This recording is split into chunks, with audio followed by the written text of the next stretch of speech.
You're listening to Tonebenders Sound Design Podcast, presented by Sound Ideas. This is the show where we talk with the sonic artists behind our favorite films, games, and series. Great sound leads to great storytelling. With Sound Ideas memberships, you get full online access to the largest professional sound library in the world. Choose the tier that fits your needs, including up to unlimited downloads on the royalty-free use of hundreds of thousands of amazing sounds. From cinematic impacts and detailed ambiances to everyday essentials and specialty effects, it's all ready to preview and download on demand. Go to sound-ideas.com to find the membership that's right for you. Hello and welcome to Tonebenders. My name is Tim Muirhead. This is the second episode of Tonebenders that's been recorded in front of a live audience, this time in Toronto. This is a really cool thing that I hope we get to do more of. We actually have 2 more live episodes in the can that'll be coming out soon. I was lucky enough to host this evening where we rented out a theater downtown Toronto and filled it up with the local sound and filmmaking community to watch the film Sirāt, the Spanish film that has been nominated in the Best Sound category at the upcoming Oscars and MPSE Golden Reel Awards.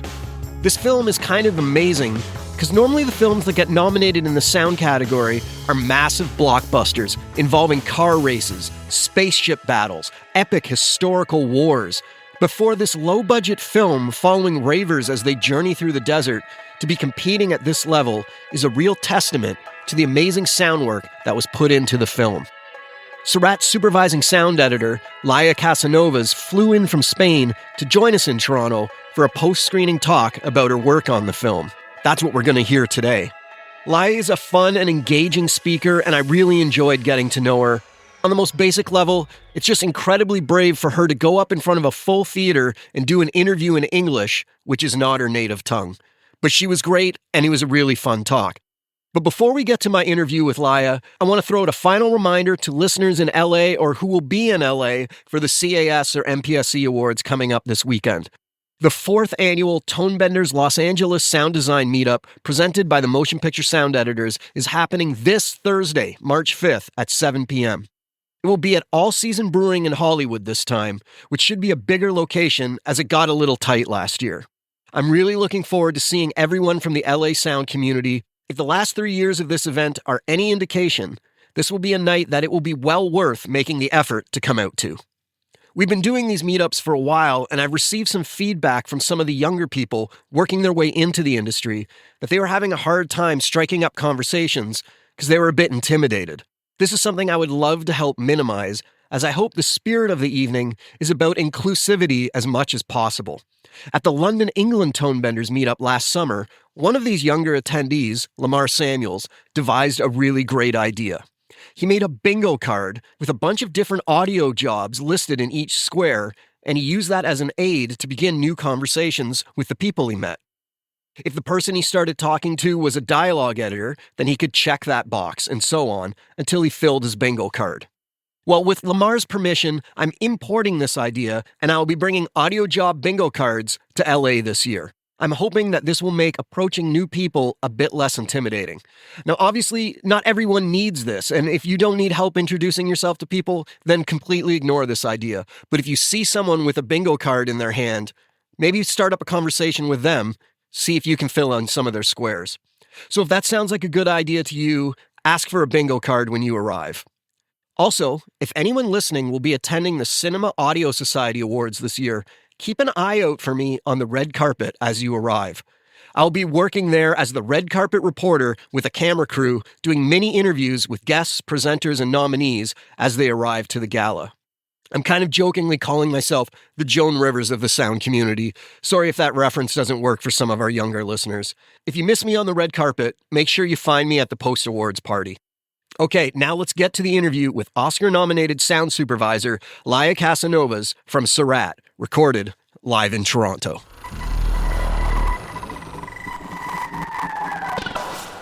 Hey everybody, my name's Tim Muirhead. Welcome to Tonebenders. We're here to talk about Sirāt, which we're at a theater in downtown Toronto. Everybody in the room just sat through the film and had a great time. We're here talking with Laia Casanovas, the supervising sound editor. Welcome, Laia. Thank you so much. Thank you. Excellent. Have a seat. The first thing that I want to talk to you about is the idea of worldizing. I was just in the hall outside with Laia asking if worldizing is a phrase that translates to Spanish. She does know what it is, thankfully. So I'm really fascinated to talk to you about that because worldizing is something that is really hard to do, to get the budget for, to get the time for. But from what I understand, you got a lot of time on the post-production for this. So do you want to talk about that? Yes, it was a luxury to have all that time with the sound design process and also the resources and the budget to apply that kind of techniques, to worldalize all the sound system, all the music through a sound system, to recreate all the rave scenes. We worked like 9 months with the sound design. We did some pauses and breaks just to have a little air. Yes. Feeling again all the emotions that we wanted to convey. And it was like a trial and error process because we construct and design all the scenes. We stop like a week or 2 weeks and then rewatch it and take the decisions from there. So normally when one's doing worldizing, it's to create the space. But for this film, you had to worldize to create the playback system. Like this is like homemade speakers. So how did you go about getting crappy speakers for it? The rave scenes are shot in a real rave. Okay. When we were doing all the sound of the raves, if we treat it like in plugin based process, it doesn't sound with the same truth that the images had. So we call again the ravers of the movie because they are actual ravers. They reach out with a collective of ravers near to Barcelona that they had the same sound system that they used in the shooting. We went there to record that because that speakers have a fingerprint in the sound. I remember when I heard all the recordings of the production sound that it's a massive wall of sound. You cannot communicate when you are inside the dance floor. And we wanted to have that in the movie. And then during the rave scene, the opening 15 minutes or whatever, there's kind of 2 locations within that. There's the dance floor area and then where everybody's parked. And you had to treat the sound totally different for those 2 areas. Do you want to talk about tackling that? We call it the parking zone. We call it the chill. This is treated with plugins, cutting the high frequencies and adding some delays and reverb to have that crowd, because it was important also have the different languages of all the European people that it's on that they are on the rave. Amanda, the production sound mixer, the 2 or 3 days before the rave started, she recorded a lot of stereo and ambisonic recordings just to have that palette of sounds of people in the parking zone. And we also recorded a lot of different actors, French, Italian, English, Spanish, to have all that palette of different languages and treat it individually to make a puzzle and have that crowd. It's highlighted more in the scenes of the parking. When we are on the dance floor, the most important is the music and wall of sound. Just speaking of languages, thank you very much for speaking English to us today, because I can't even imagine. No, you're doing fantastic. I can't imagine if I was flying into Spain and they started asking me to speak Spanish. So that would be a disaster. So we appreciate it. You're doing fantastic. Thank you. Okay. The vehicles in this movie play a big role. Normally, when we are thinking about vehicles, we're thinking about the engines. But in this particular film, the way the vehicles are interacting with the rough terrain is almost more important than the engines. and like we're hearing them bang and crash. It's a very different approach to vehicles than we're used to hearing. Do you want to tell us how you did that? We were very concerned that we wanted to have that journey through the movie, also in the sound. At the beginning of the film, it's highlighted the engines and the roar, and also the structure of the metal of the tracks, because that sounds more aggressive, and they present the characters of the ravers more aggressive, and I think that the hostility of that journey in that moment, it's to join with the group of ravers. And when the movie goes through, they start to become a family. And the hostility comes from the desert. So we wanted to boost that sound of the tires, the skids, the gravel, because the difficulty it's crossing the desert. The hostility comes from the desert, and we wanted to have that in the sound. Well, speaking of hostility of the desert, another thing that the sound does over the course of the film is with wind. The wind is getting more angry, more aggressive throughout the film until near the end when he's lying in the desert. There's like multiple levels of wind. We're hearing the dust. We're hearing the roaring of the wind, the whistling of the wind. That is one of my favorite wind sounds I've ever heard. Those scenes with, it's really cool wind. Where did you get all these winds? I remember Oliver was nervous at the beginning. Oliver, the director. At the beginning of the process, because I became crazy collecting lots of different winds, because one of the challenges is that the film has one location. We have 2 hours in the desert, and how we can make that the atmospheres and the ambience of the desert evolves with the storytelling. Amanda recorded a lot of ambiences there in the Sahara Desert. She recorded a lot of sandstorms also, but we needed more layers with that wind, because we wanted to be more expressive and convey that pressure of the wind. We did some recordings in Spain, some places that there are storm winds, not in the desert, but it's storm winds. At the beginning of the film, we work with some textures of buzzing insects, and when you go through the desert, we lost that fauna and that spare, I don't know how to say. The life of the life of the desert. It becomes more it becomes arid, more dense. The final scene in the desert, it was important to convey that's a non-place, because the character goes to an inner world in that emotional journey. We used there some recordings of Iceland landscapes. Oh, wow. Because we wanted the sound to be organic, but making it strange and uncanny for that place. It worked so well because it was like an static wind with some like individual blows, and also it was so low pitch wind, and it worked so well to convey that uncanny place. Morphosis is a powerful neural timbre matching tool designed for audio professionals. It works by applying the tonal qualities of one sound source onto a second sound in surprisingly effective ways. I think where Tonebenders listeners will be most interested is what it can do for sound effects and voices.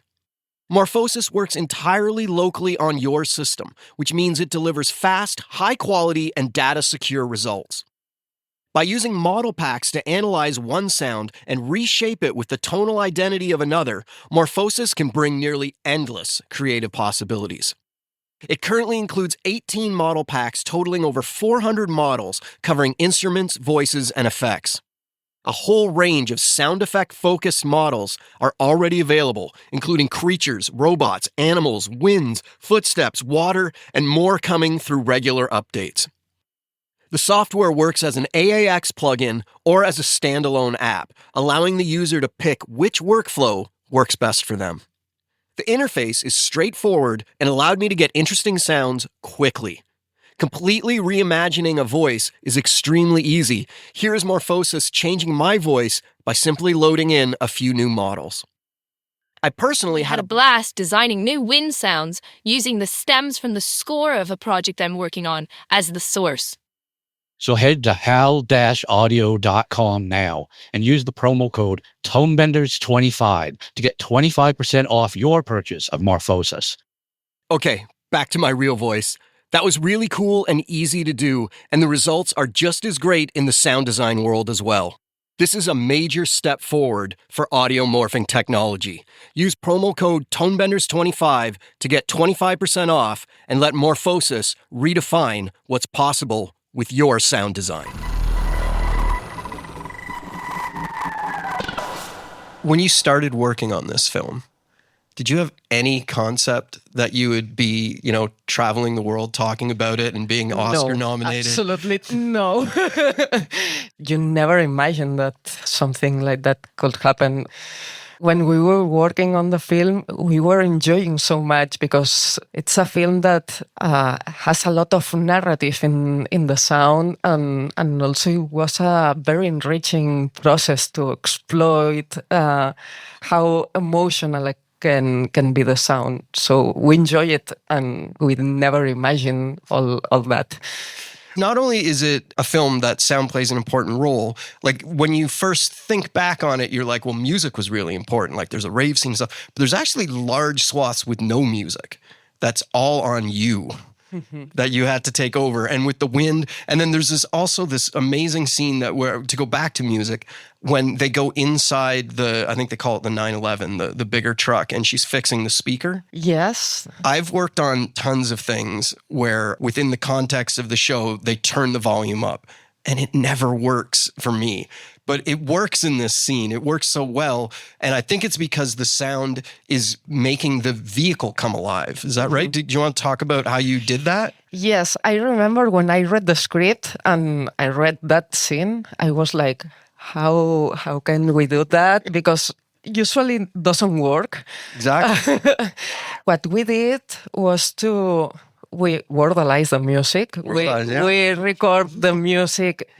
Also, we work a lot very close with Candy Ray, the composer.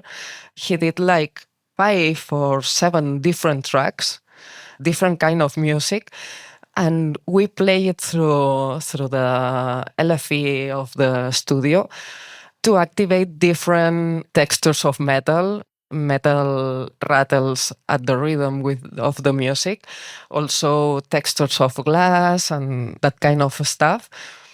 And also we record the music with a real speaker. What we did was to treat it, not only the music, how the music impacts in the track, and the surrounds have different layers of that glasses and metal reacting to the music. It's a cool scene because she talks about how she likes fixing the speakers, because every time they play, you get something different.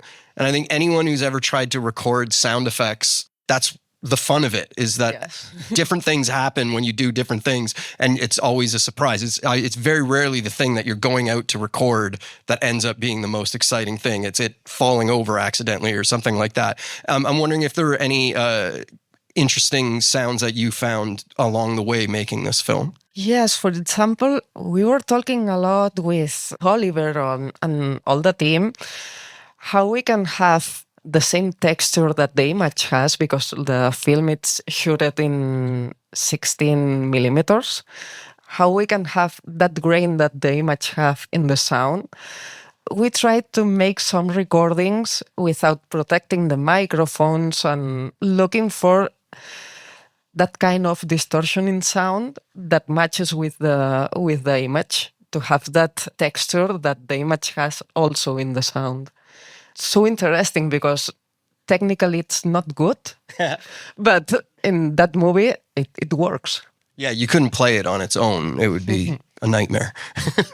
I have a quick personal story for you. When I was younger, I was in Belize. My dad and I rented a 4x4 vehicle and just drove off-road. And we came to a river and we tried to cross it and we couldn't cross it. And then this other giant vehicle had to come and tow us out. And having lived through that, you nailed the sound. Okay. Exactly. There's a shot of it where it looks down and it shows the water coming in through the bottom. I remember that moment perfectly and the panic that it brought on, and your film brought that all back for me in a somewhat unpleasant way. But it was very true to life. I'm wondering if you can talk about when you're building all these ambiances. You said earlier that the desert is kind of like one location. How did you make it feel internal? Like there's parts of the film where it feels like we're going inside their heads and stuff like that. How did you approach that? Something that inspired me a lot was the music, because it has that powerful bass, and I thought that we have to have that powerful bass also in the sound effects and in the with the ambiances. And we craft all the winds with different layers, having the frequencies that we wanted in each layer. When Luis crosses all the minefield, and we have that kind of blowing. It's not only wind sources sound. They are some geysers. Geysers. Yes. Yeah. Treated with EQ and some river to have that rumble, that low bass power. And also we recorded a lot of different textures of the dust and the sand in the studio to have that control of the bass of the wind and also the texture of the grainy desert. There's a pivotal moment, a shocking moment where a car goes off a cliff. I'm going to try and explain this without giving anything away for people listening later that haven't seen it. That whole terrible scene is basically told through sound. We, as the viewers, never get to look over the cliff. How many approaches did you take with that? It's the first scene that we worked. Oh, really? And also it's the last scene that we worked on. It was so difficult to find the balance between the emotion, the realism, because it's a very raw scene. We had very clear that it has to be told by sound, because also the character lives that situation with the sound. And it was so difficult. It's that trial and error process. We had multiple versions of the falling, because we wanted to be expressive, to feel the same pain that Luis is feeling. So we couldn't be realistic at all. And also it changes a lot with the mix, deciding how much acoustic of the cliff we wanted, how far we put the falling. It was difficult to find. I just want to talk quickly about the idea of using the full surrounds in this. It's a very immersive film because of that. Yes, we work a lot with ambisonic recordings. Amanda, in every take in the shooting, she put an ambisonic in the cabin of the tracks to have like a sound library of the tracks crossing through the desert. But also we wanted to have that immersive experience. We thought that to have that powerful sound, it was not only have the source of the sound, also how the source of the sound impacts inside all the location. I don't know how to say to the space. One example, it's when she's repairing the speaker, but it's applied in a lot of scenes, because when the 911 crosses, just to have that massive sound of the truck passing by them, we have that pass by and also metal rattles that react with that pass by. And that's how we construct all that immersive sound in the surrounds also. Wow. Does anybody have any questions? Did you get involved with the production audio while they were shooting? The question was, did you get to involve with the production audio while they were shooting? Yes, I didn't go to Morocco, but we talk a lot with Amanda, before the shooting because she was worried about all the dialogue inside the tracks, and I was worried for all the sounds beyond the dialogue. We talk about how she can set up different microphones to record all the atmospheres, the sandstorms, and the tracks. We were talking through the shooting. She called me today. I because one thing that happens with the tracks is they fail every day, and they have to repair it every day. And every day they sound different because Oh, wow. they were repaired in the middle of the desert with how they could. So every day sounded different. Amanda was like, today it's a high frequency with that engine. I never even would have thought to ask that question. That's a hurdle that I can't imagine having to tackle. That's awesome. Anybody else? Do anything special in preparation for mixing the different wind textures? The question was, how did you tackle mixing the wind? We did a lot of premixes in the sound design process. We were with all the tracks in the mix. With Yasmina, we worked a lot. We've been working like 11 years together. So we know each other. I know what she wants in the mix, and she knows what I like to work. We make like different auxiliaries with the different textures.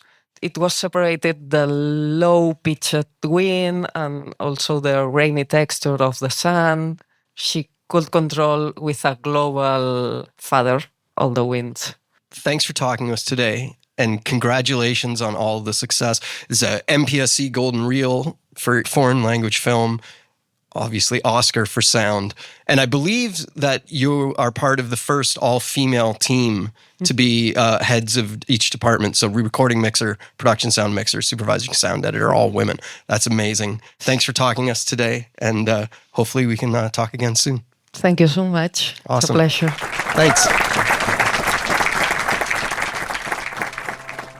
Big thanks to Laia Casanovas for flying to Toronto for this event, and thanks to Elevation and Neon Pictures, as well as the great folks at Accolade for their help and support to make this night happen.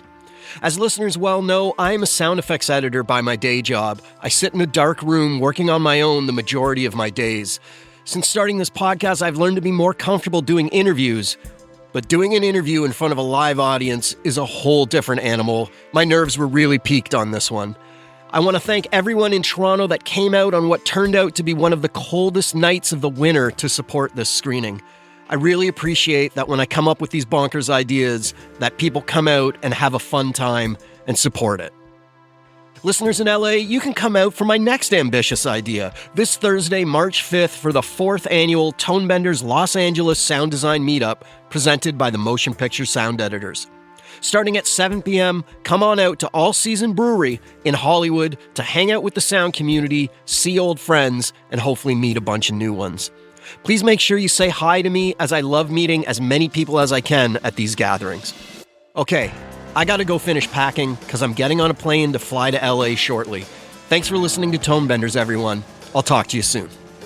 Great sound leads to great storytelling. With Sound Ideas memberships, you get full online access to the largest professional sound library in the world. Choose the tier that fits your needs, including up to unlimited downloads on the royalty-free use of hundreds of thousands of amazing sounds. From cinematic impacts and detailed ambiances to everyday essentials and specialty effects, it's all ready to preview and download on demand. Go to sound-ideas.com to find the membership that's right for you. Tonebenders is produced by me, Timothy Muirhead. Theme music is by Jim Guthrie. You can reach me via email through info@tonebenderspodcast.com. Follow Tonebenders on Instagram to stay on top of new episodes. If you like the show, you can help us out by spreading the word to your friends and colleagues, or leave us a tip. Just go to tonebenderspodcast.com and click support.